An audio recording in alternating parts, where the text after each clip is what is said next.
पिछले लेक्चर में हम लोगों ने रेस्ट का यानी कि विराम अवस्था का एक्स-टी ग्राफ, वी-टी ग्राफ और ए-टी ग्राफ पढ़ लिया है। एक और ग्राफ हमने पढ़ा था एक समान गति का। एक समान गति में जो त्वरण होता है वो शून्य होता है। अगर तुम ध्यान करोगे तो जो रेस्ट में ग्राफ आया था ए-टी ग्राफ, वही ग्राफ एक समान गति में भी ए-टी ग्राफ का आया था और वो क्या था, एकदम टाइम एक्सिस को टच करते हुए ग्राफ आया है। जो लोग इस लेक्चर को पढ़ने चल रहे हैं, पीछे का लेक्चर ज़रूर जाकर पढ़ लेंगे, तभी ये अब क्लियर होगा, अदरवाइज़ नहीं। ठीक है, तो ध्यान में रखना इसको कि जो पीछे का लेक्चर है वो तुम्हारा क्लियर होना चाहिए, तभी ये लेक्चर क्लियर होगा, अदरवाइज नहीं। तो सभी लोग ध्यान देंगे। आज फिर अगला जो केस है वो है तुम्हारा एक समान त्वरित गति। पिछले लेक्चर को ज़रूर देख लेंगे, तभी ये लेक्चर आगे अटेंड करेंगे। ठीक है ना। जो लोग पीछे आज एब्सेंट रहे हैं यहाँ पे, वो लोग ध्यान में रखेंगे कि अब ये क्या कहते हैं, पीछे के लेक्चर को देखकर ही इस लेक्चर को देखने का प्रयास करेंगे, नहीं तो गड़बड़ा जाएगा मामला। ठीक है, चलो। तो एक समान त्वरित गति का मतलब क्या है? एक समान त्वरित गति का मतलब है कि त्वरण कांस्टेंट है। क्या कांस्टेंट है? त्वरण का मतलब ए। यहाँ ए नियत है। ए क्या है? कांस्टेंट है।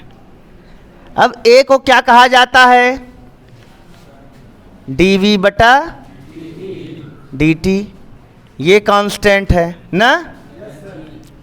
और ए dv बाई dt क्या है? यही tan थीटा है, यानी कि स्लोप ऑफ वी-टी ग्राफ, यानी कि वी-टी ग्राफ का ढाल, ग्राफ का ढाल। ये क्या नियत होगा? क्या होगा? ठीक, वी-टी ग्राफ का ढाल क्या होगा? नियत होगा। तो पहले हम वेलोसिटी टाइम ग्राफ ही पहले बना लेते हैं। वी-टी ग्राफ का ढाल क्या प्रदर्शित करता है? वी-टी ग्राफ का ढाल क्या प्रदर्शित करता है?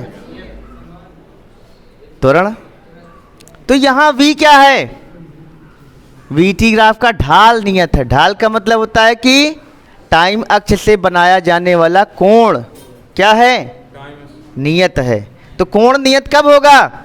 जब ऐसे सीधी रेखा जाएगी ना। देखो यहाँ भी टाइम अक्ष के समांतर कोई भी अक्ष खींच दोगे तो वो भी टाइम अक्ष मानी जाएगी। अगर टाइम अक्ष के समांतर ये है तो ये भी क्या है? टाइम अक्ष के समांतर अक्ष है। तो दिशा तो वही है ना। यहाँ कोण थीटा है, यहाँ कोण थीटा। बताओ कोण क्या बदल रहा है? नहीं। तो यही कोण का tan ही क्या है? यही हमारा a है। a बराबर dv बाई dt होता है। a बराबर dv बाई dt बराबर यही क्या होता है? tan थीटा भी होता है। तो थीटा नियत होगा तो इसका मतलब सीधी रेखा होगी तभी थीटा नियत होगा। अगर ये थीटा ऐसे, अगर ये लाइन ऐसे थोड़ा से वक्राकार होती तब थीटा नियत नहीं होता। तो यहाँ पर dv बाई dt नियत है। तो यहाँ वेलोसिटी टाइम का ग्राफ क्या होगा? एक स्ट्रेट लाइन होगी। कहाँ से जाती हुई? ओरिजिन से जाती हुई। ठीक है, क्लियर हुआ? आगे ध्यान दो। अब ए-टी ग्राफ, यहाँ ए क्या है? त्वरण कैसे क्या है? यहाँ नियत है। त्वरण क्या है? नियत है। तो नियत त्वरण का ग्राफ कैसे होगा? किस तरह से होगा? अब त्वरण नियत है, यानी कि त्वरण जो है वो ना तो बढ़ रहा है ना तो घट रहा है। तो कैसा होगा? ये एक समान त्वरित गति, तो ए नियत है।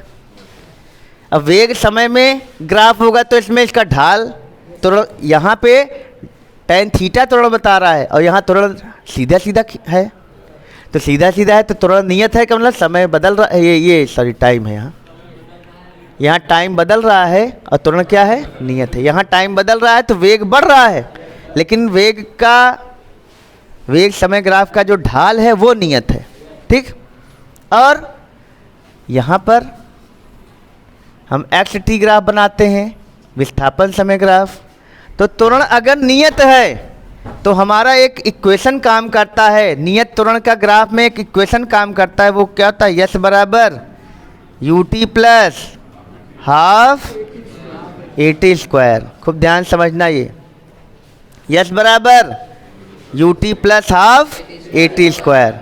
अब ध्यान देना, एस जो है वो क्या होता है,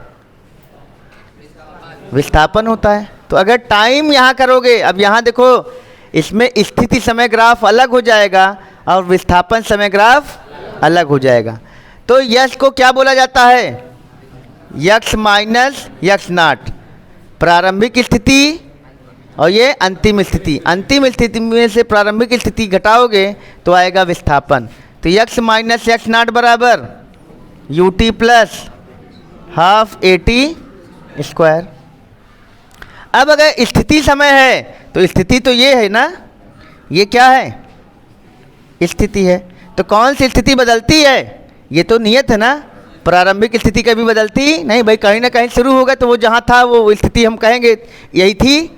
और अंतिम स्थिति तो समय के साथ बदल रही है भाई, आदमी लगातार चल रहा है तो अंतिम स्थिति बदल रही है। तो टाइम के साथ कौन स्थिति बदलती है, अंतिम स्थिति की प्रारंभिक स्थिति, तो ये अंतिम स्थिति है, ठीक है ना, अंतिम स्थिति। और ये क्या है, प्रारंभिक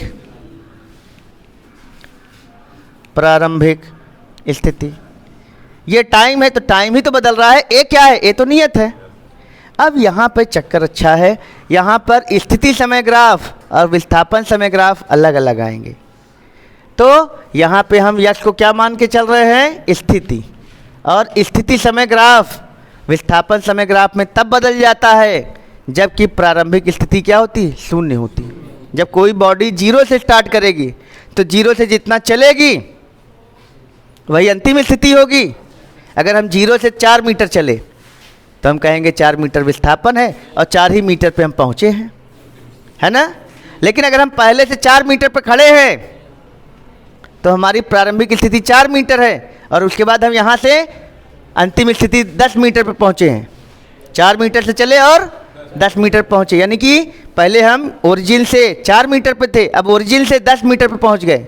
तो विस्थापन 10 मीटर तो नहीं हुआ, विस्थापन क्या हुआ, पहले 4 मीटर पे थे अब 10 पे पहुँच गए। तो विस्थापन तो 6 मीटर हुआ, लेकिन अंतिम स्थिति क्या हुई, 10 मीटर। तो अंतिम स्थिति और विस्थापन कब बराबर होते हैं, जब हम जीरो से स्टार्ट करेंगे। लेकिन अगर जीरो से नहीं स्टार्ट किए तो अंतिम स्थिति अलग होगी और विस्थापन अलग होगा। इस चीज़ को ध्यान में रखना है। तो स्थिति समय ग्राफ कब अलग हो जाएगा, जब प्रारंभिक स्थिति जीरो ना हो, ठीक है ना। तो अक्सर लोग स्थिति समय ग्राफ को विस्थापन समय ग्राफ मान के ड्रा करके चले आते हैं। अभी देखो यस बराबर क्या है, यू टी प्लस है, इसी यहाँ यस क्या है, यही यस बराबर क्या है, यहाँ पे यक्स ऋण यक्स नॉट है। लेकिन अगर तुम्हारा यही यक्स नॉट जीरो हो जाए तो यक्स और यक्स बराबर नहीं हो जाएंगे। अगर यक्स नॉट क्या हो जाए, जीरो, तो यक्स की जगह यक्स हो जाएगा। तो चाहे कहो यक्स टी ग्राफ चाहे कहो एक्स टी ग्राफ, एक हो जाएगा। लेकिन अगर यक्स नॉट जीरो ना हो तो ये अलग होगा और ये अलग होगा।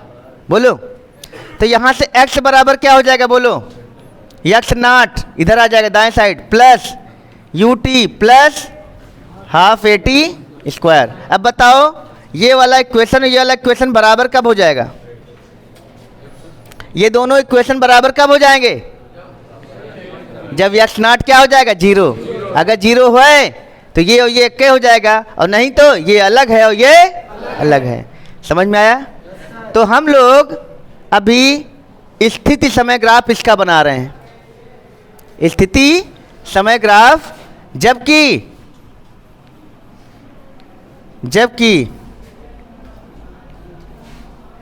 प्रारंभिक स्थिति प्रारंभिक स्थिति क्या है? शून्य है कि नहीं है? जबकि प्रारंभिक स्थिति शून्य है कि नहीं है? शून्य नहीं है।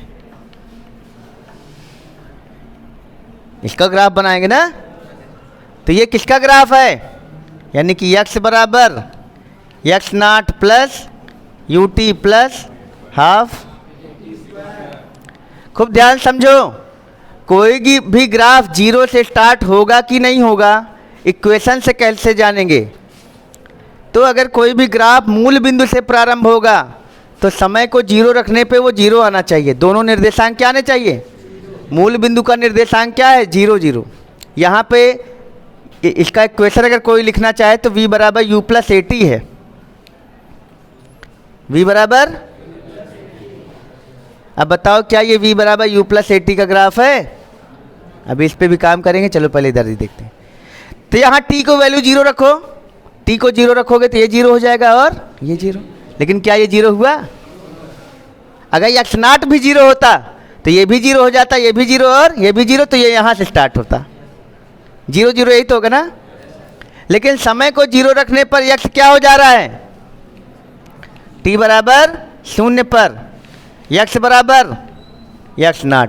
इसका मतलब ये ग्राफ कहाँ से? कहीं ये यहाँ से स्टार्ट होगा कहीं से, और ये हमारा क्या है? यही x0 है। क्या है ये? यहाँ से स्टार्ट होगा कि नहीं? अगर t 0 रख रहे हो, समय 0 है, तो वस्तु 0 पर नहीं है, तो यहाँ से स्टार्ट होगा। और यहाँ t की घात क्या है? 2 है। तो कई बार हमने ग्राफ में बताया है, आज ग्राफ जाके सभी लोग लेक्चर तैयार कर लेंगे। इधर आओ तुम।